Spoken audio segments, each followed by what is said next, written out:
Hi friends, welcome to DD Shine Recipes and tips.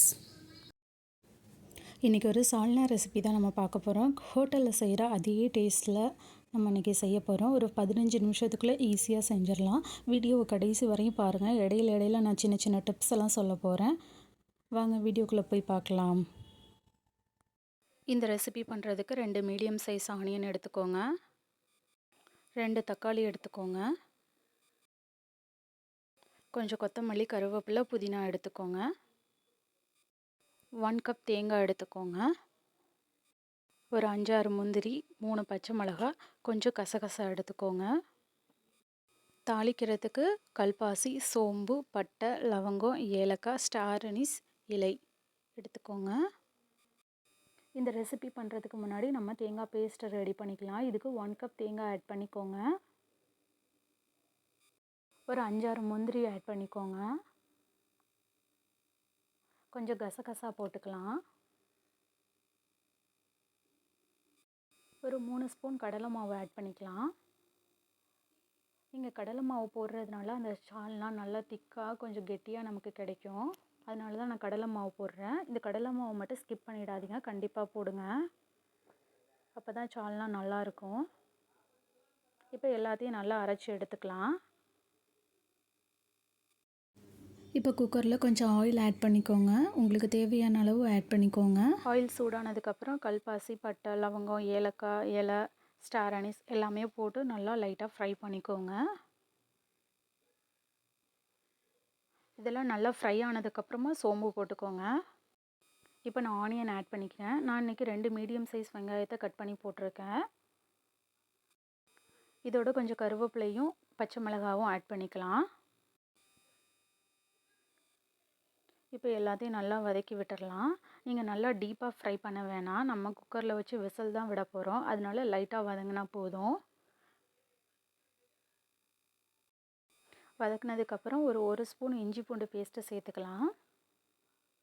இப்போ இதையும் நல்லா வதக்கி விட்டுருங்க.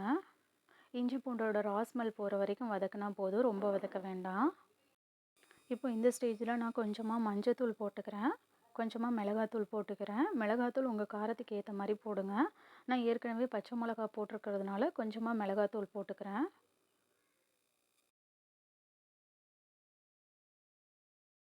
இப்போ எல்லாத்தையும் நல்லா வதக்கி விட்டுடலாம். மசாலாலாம் ஒன்றோட ஒன்று நல்லா மிக்ஸ் ஆகுற மாதிரி வதக்கி விட்டுருங்க. இப்போது நம்ம கட் பண்ணி வச்சுருக்க தக்காளி ஆட் பண்ணிக்கலாம். தக்காளி நிறையா போட்டுறாதீங்க, சால்னா புளிப்பாயிடும். அதனால் தேவையான அளவு தக்காளி போட்டுக்கோங்க. நான் இன்றைக்கி 2 மீடியம் சைஸ் தக்காளி ஆட் பண்ணியிருக்கேன். இப்போ இதையும் கொஞ்சம் வதக்கி விட்டுடலாம். இப்போ இந்த ஸ்டேஜில் கொஞ்சமாக புதினாவும் கொத்தமல்லியும் சேர்த்துக்கோங்க. புதினா கொஞ்சம் அதிகமாகவே சேர்த்துக்கிட்டிங்கன்னா சால்னா ரொம்ப நல்லாயிருக்கும். பிரியாணிக்கும் சால்னாவுக்கும் கொஞ்சம் புதினா அதிகமாக சேர்த்துக்கிட்டிங்கன்னா ரொம்ப நல்லாயிருக்கும்.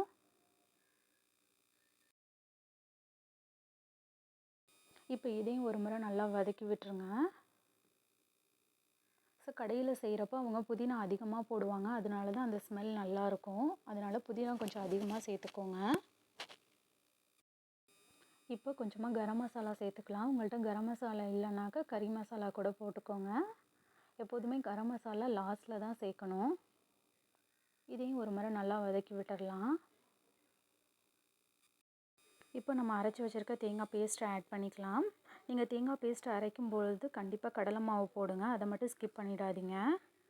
மற்ற இன்க்ரீடியண்ட் இல்லைனா கூட பரவாயில்ல, கண்டிப்பாக கடலை மாவு போடுங்க. இப்போ நீங்கள் தேவையான அளவு தண்ணி ஊற்றிட்டு நம்ம ஒரு விசில் விடலாம். இப்போ எவ்வளோ தண்ணி வேணுமோ அவ்வளோ தண்ணி ஆட் பண்ணிக்கோங்க.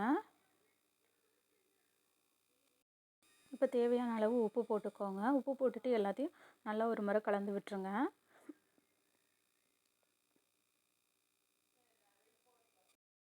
இப்போது லிட் போட்டு க்ளோஸ் பண்ணிடலாம். ஒரு விசில் வந்ததுக்கப்புறம் ஒரு 5 மினிட்ஸ் ஸ்லோ ஃப்ளேமில் வச்சுருங்க, அப்புறமா ஆஃப் பண்ணிவிடுங்க. அவ்வளோதான் ஃப்ரெண்ட்ஸ், சூப்பரான சால்னா ரெடி ஆகிடுச்சு. ஒரு 15 மினிட்ஸில் ஈஸியாக செஞ்சிடலாம். நீங்களும் ட்ரை பண்ணி பாருங்கள். ட்ரை பண்ணி பார்த்துட்டு உங்களோட கமெண்ட்ஸை சொல்லுங்கள். தேங்க்ஸ் ஃபார் வாட்சிங். DD Shine Recipes and Tips சேனலை லைக் பண்ணுங்கள், ஷேர் பண்ணுங்கள், சப்ஸ்கிரைப் பண்ணுங்கள். பாய்.